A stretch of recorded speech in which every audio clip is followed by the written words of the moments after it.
con la idea de la literatura. Yo soy de... Mi papá trabajaba en la Escuela Técnica de Helvecia, lugar que en los 60 tenía muchos alumnos de esta localidad de Román. Estaban internados en la Escuela Técnica que mi viejo fue del que mi viejo fue uno de los fundadores.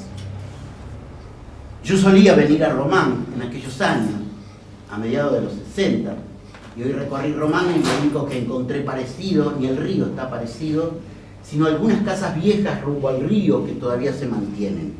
El resto es totalmente desconocido. Para mí es totalmente desconocido.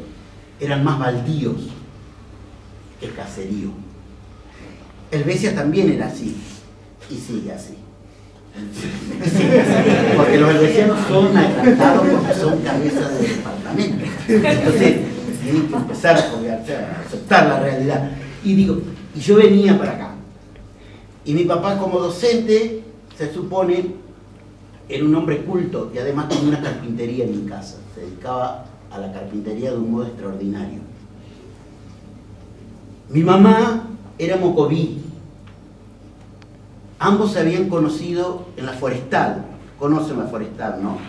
La historia de la Forestal es interesante que la conozcan, que se difunda.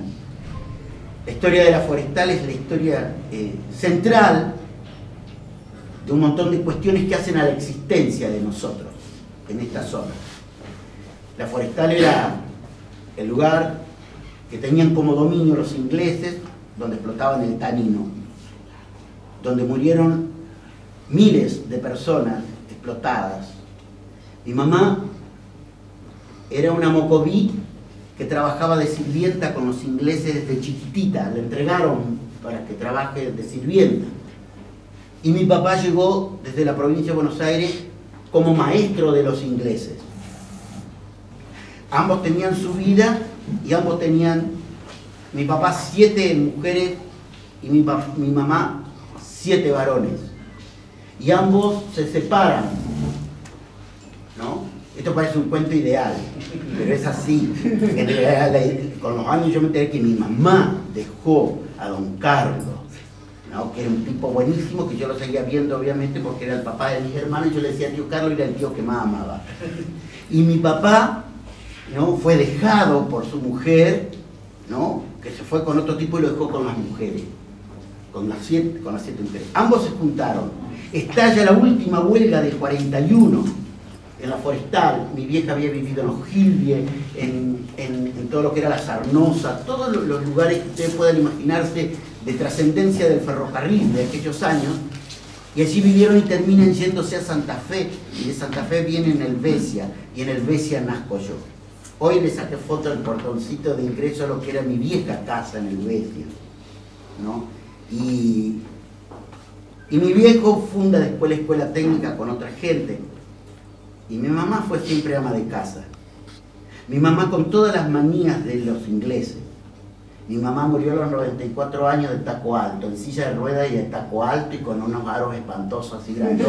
Y mi mamá se levantaba y se arreglaba, se maquillaba y se ponía aros porque ella tenía conducta inglesa, ¿no? Con guantes de cabritilla en la cartera que hacía juego por los zapatos. Mi mamá, si vos la veías, era una lady, pero no sabía leer ni escribir, y nadie sabía. Tenía una cultura armada porque mi papá le leía en voz alta, y yo me colaba en la puerta de al lado de su dormitorio a escuchar lo que leía, ¿no? Y mi papá, eso está mostrando que era un déspota, un guacho. Le podría haber enseñado a leer y escribir, pero era un modo de dominio machista.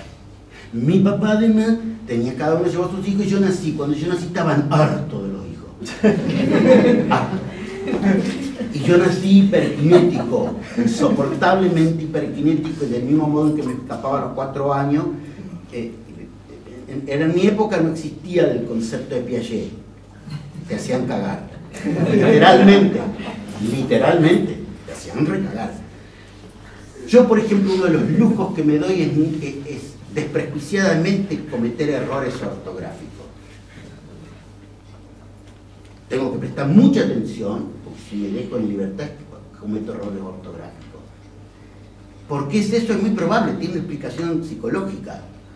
Mi papá me dictaba, y cada error, mi papá era un déspota de verdad, y cada error era un sopapo. ¿No? Era un sopapo. Porque además, ¿cómo vas a tener error ortográfico? No estudiaste.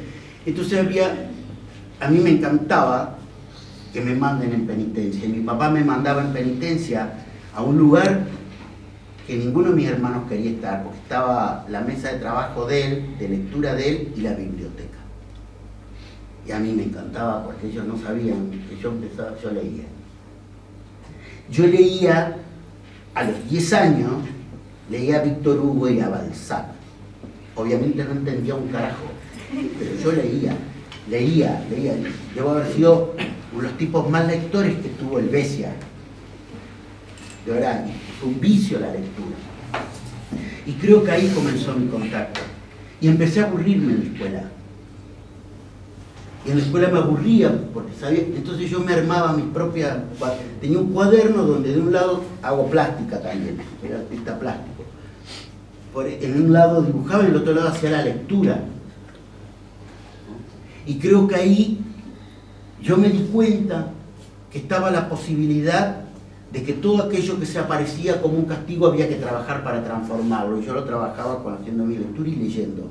Y creo que esta fue la primera relación que tuve con la literatura, con la escritura propiamente dicha, ¿no?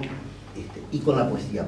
¿Y el primer poeta, Pato, que haya descubierto, que te haya sorprendido, que decís, ¡apa! Esto? Sí, es muy cómico. Creo que yo tuve en el secundario... Perdón, yo digo Pato porque a todos le dicen el Pato Torres. Sí. El Pato Torres. Y creo que leía poesía, pero creo que el primer contacto con la poesía santafesina lo tuve con Pedroni. A ver, ¿por qué? Porque además de ser así en mi casa, también en el pueblo era así. Y yo estuve en un secundario muy movilizado, muy movilizado. Y a mí me gustaba Pedroni porque en el año 71 se edita un disco de César Isela. Yo escuchaba esa música, una cosa muy rara, porque tengo que agradecerle a una docente que se llamó Graciela Roses, de su hermano, soy muy amigo, porque fue una docente que nos transformó la cabeza a todo ese grupo que estábamos en el Bella. Su casa era abierta, ahí descubrí a Cortázar, por ejemplo, tenía Cortázar, descubrí a Violeta Parra en sus discos, descubrí a Mercedes Sosa, y un disco que había ahí que me fascinaba era de César Isela, que se llamaba Cantando a Pedroni, y que tenía una tapa de Jurgin, otro pintor santafesino, que habría que reivindicarlo, y los temas eran de Pedroni. Creo que mi poeta fue... Y se lo planteamos a la profesora de letra del Normal del Besia, cuando yo ya había pasado por el Nacional en Santa Fe, y ahí me conecto con la militancia a los 15 años. ¿No? A los 15 años me conecto con la militancia.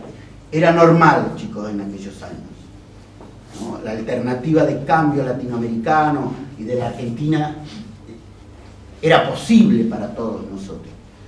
Y cuando vuelvo al Besia en quinto año, bueno, nosotros nos reuníamos a escuchar la radio, nos escuchábamos música y decía que estudiábamos. Pero había una profesora que era la mala del secundario, la peor de todas, que con nosotros fue maravilloso. Ella se da cuenta que nosotros estábamos escuchando a Pedroni, que le decíamos Pedroni porque la habíamos escuchado, y ella nos provoca y terminamos siendo uno de los cursos que más cosas hizo en la historia de la escuela normal, aunque no haya fotos de nosotros del quinto año del 72 de toda la escuela. ¿No? Somos la única foto que no hay. Fuimos los únicos que en el último acto nos peleamos con el director. Fue un desastre.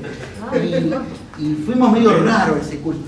Y ahí, nosotros en la casa de Graciela Roses, yo tuve acceso a otra literatura que no tenía en casa, que era una literatura política y música, ¿no? Entonces, Pedroni fue, puedo decir, el poeta que más me deslumbró en la idea primigenia de los versos. Con los años yo tengo mis poetas predilectos, por supuesto, no empecé a brevar por otros lados. De todos modos, en esa época no pensaba que iba a dedicarme a la escritura, y a mí Pedroni me gustaba.